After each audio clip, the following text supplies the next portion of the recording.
Тэгэхээр зэрэг бол одоо бид нар өөрсөндөө дүгнэлт хийхгүй болохгүй байна да гэж ингэж бодож байгаамаа. Яагаад гэвэл монголчууд ярьдаг төмний хараа бол хурц, төрийн чихүүл одоо сонор байх хэрэгтэй гэж. Яг байдал дээр бол төрийн чихүүл ер нь нэлээд хатуулсан. Энэ одоо хамтарч байгаа гэдэг нэрийн дор бол ямар ч хяналт байхгүй, хариуцлага тооцож чадахгүй. Үүний нэг тод жишээ бол өнөөдөр одоо улсын их хурлын гишүүд бүрээр хийхэд дагуу засгийн газрын нэг гишүүнийг огцруулах тухай асуудал тавьдсан. Энэ хилцэж байгаа байдал, хилцүүлгийн дараалалд оруулсан одоо нөхцөл байдал зохион байгуулалт бол тодорхой харагдж байна. Одоо ингээд хамгийн сүүлийн хэлцэх асуудлын төлөвлөгөөнд оруулсан. Энэ хэвлэл мэдээлэл нь огт байхгүй. Олон түмэнд энэ асуудал нь хүрэхгүй. Иймэрхүү маягаар ийм хоёрын хооронд ингэж одоо нэг ийм маягаар зохион байгуулж хэрэггүй байгаа юм л да.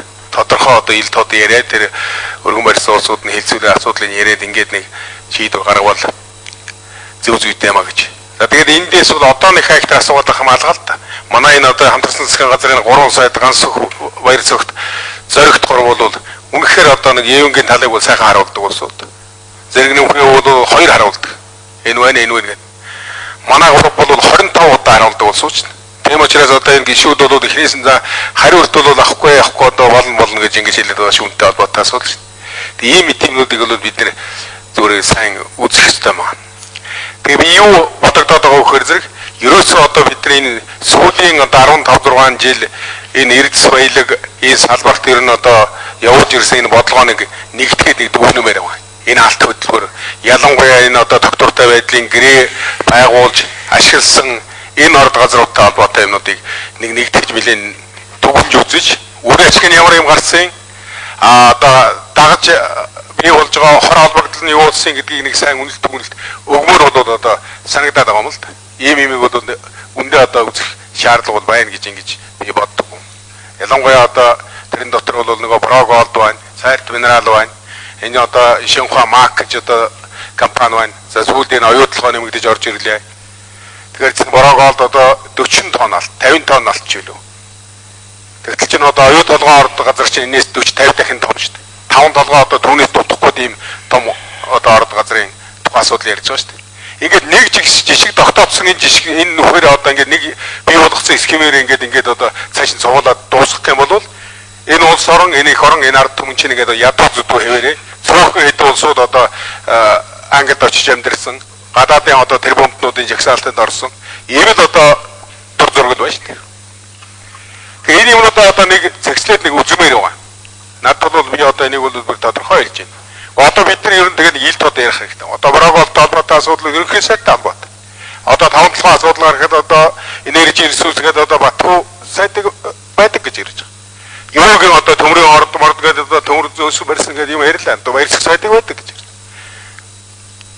Ийм юмудаа нэг тодорхой болгоод одоо тэр сая гişүүд ашиг сонирхлын зөрчлийн ингэ тэр асуудал ярьж байгаа. Тэгээд тийм дээр нэг чиг болгомоор юм шиг ингэ санагдаад. За юутай холбоотой юм бол за утнастай хуулийг бол тэд тодорхой мэдж байгаа. Энэ гişүүдийн одоо энэ өргөн барьсан үндслэл шалтгаан энэ бол үндэ бол тодорхой байна л да. Ер нь бол зөвхөн одоо оюутлоготой холбоотой асуудал байна. Энэ 5 толгойтой бол яагаад энэ дотоодынхоо одоо эрдэмтэн мэрэгчлүүд энэ дотоодынхоо хүмүүс итгэдэг юм бэ? Итгэл одоо огт зүггүй. Өнөөдөр тээзүү байна уугүй энэ тодорхой биш.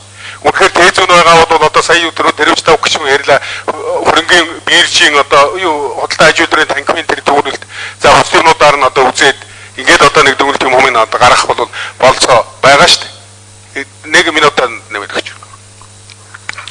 За Батард нэг шүү нэмээд асууч.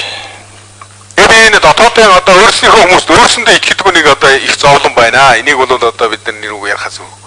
Одоо жишээлбэл оюу толгой хөрөнгө оруулалтын гэрээтэй холбоотой юм гэхэд 40-50 сая долларыг одоо менежментийн төлбөрт нь төлөхөөр тэр гэрээ дотор ч юм байж байлаа шүү дээ.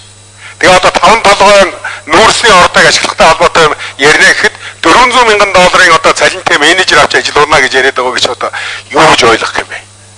Ийм их маягтай л одоо юм хийгээд байгаа. Тэр 5 толгойн чинь бол Монгол хүн яагаад ашиглаж болдгоо юм бэ? Тэр одоо урт нартай хуулийн үйлчлэлийн хүрээнд одоо нөгөө лицензэн цуглаж байгаа тэр аж ахуй нэгж компаниудыг тэнд ажиллуулж яагаад болдгоо юм? Гэх мэтлэнгийн ийм санаачлал гаргах бол өргөн одоо болцоод байгаа шүү дээ. Энэ санаачлагыг үндэ одоо гаргаж ажиллахгүй байгаамаа. За цагшид цагаа 6 цаг болцсон байна сонгочихоо. Тэгээ энэ асуудлаа хэлцэхгүй болохгүй байх л та. За зөвшөөрч байна. За цагаа суугалаа. За асуултанд. За энэ асуулт баг байна тийм ээ. За саналууд голдуу гэлэгдэх шиг боллоо. За зөрөгт сайд.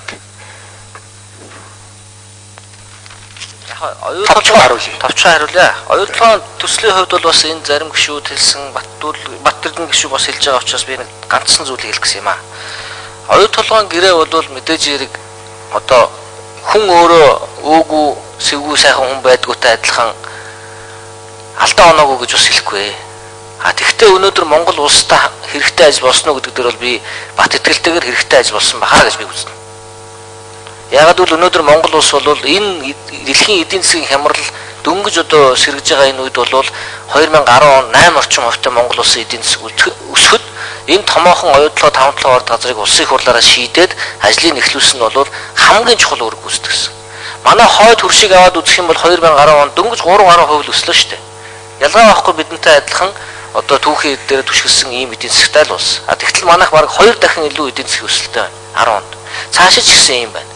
Өнөөдөр 40000 гаруй ажиллаж Монгол хүн тэнцээ ажиллаж байна. Шууд одоо цалин аваад энэ төсөл дээр. Энээс гадна шууд бусаар бараг 100000 гаруй энэ төсөлд үйлчлүүлдэг, нийлүүлдэг ийм одоо хүмүүс ажиллаж байгаа компаниуд. Тэгэхээр энэ үр ашгийг бол бид нар ялангуяа эдийн засгийн хямралын хувьд бол чухал ач холбогдолтой төсөл болсон гэж үзэж байгаа. Нөгөө талаасаа энэ төсөлд бол сайжруулах зүйл байгаа гэдэг бол бид нар бас ойлгож байгаа. Тийм ч учраас энэ оны өмнөхөн жишээлбэл бидний зарласан хийсэн одоо явж байгаа хэлцээрч гэсэн үнэтэй холбоотой. Гэхдээ нэг зүйлийг баттай хэлэхэд томоор харах юм бол энэ гэрээ энэ одоо ажил Монгол улсын эрх ашигт хохирол учруулсан гэдэгтээ бол би санал нийлэхгүй. Энийний төлөө харин баттай зогсно гэдэг бол би нэг зүйлийг зориуд хэлэх гэсэн юм аа гэсэн. За ярил. Батэр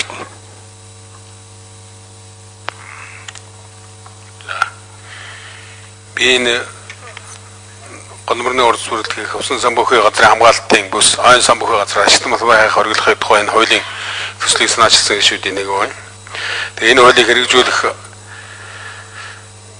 ийм одоо болцоо нөхцөлийг гаргаж ингэж хэрэгжүүлээч гэдэг талаас нь бол одоо засгийн газарт ялангуяа зөрөгт сайдад бол би одоо удаагаар хандсаа.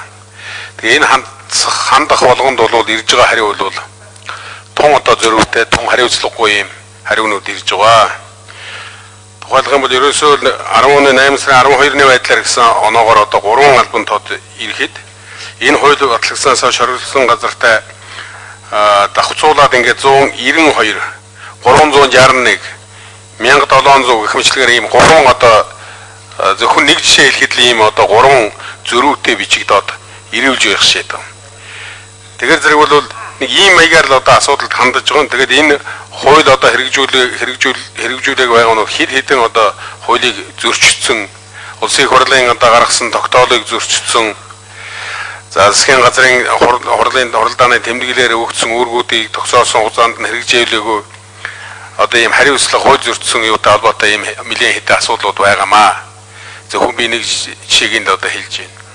Тэгээ тийм учраас бол ерөн цаашдаа энэ төр нэг хариуцлага хүлээгээд ялангуяа энэ одоо засгийн газрын гишүүний огцруулах асуудал бол ерөөсөө л одоо их хуралд байдаг л ийм л одоо зүйл шүү дээ. Хяналт хариуцлагатай л холбоотой байдаг зүйл бол одоо бол харин энэ 2008 оноос хойш байгуулагдсан энэ их хурал энэ засгийн газрын зүгээс бол яг нэг ийм хариуцлага тооцохтой холбоотой асуудал бол хэмзэг ингэж ханддаг ийм нэг зохисгүй байдал байна гэж ингэж нэгдүгээр үзэж байгаа. За хоёрдугаарт бол улсын хурлын дарга хэдхэн хоногийн өмнө засгийн газарт бол одоо энэ хариуцлагагүй сайдуудтайгаа хариуцлага тооцоо гэж одоо 2 сайдын талаар бол албан тоод бичиг хөргүүлсэн. Тэгэхээр түрүүн одоо ярьж байгаа шиг ийм байдлаар бол асуудалд хандаж болохгүй л дээ. Энэ чинь одоо засгийн газрын гишүүний одоо үүрэг хариуцлагатай холбоотой асуудлын энэ парламентаар хэлэлцэж явахад бол нэг талд нь гаргах ёстой гэж ингэж бол үзэж байгаа.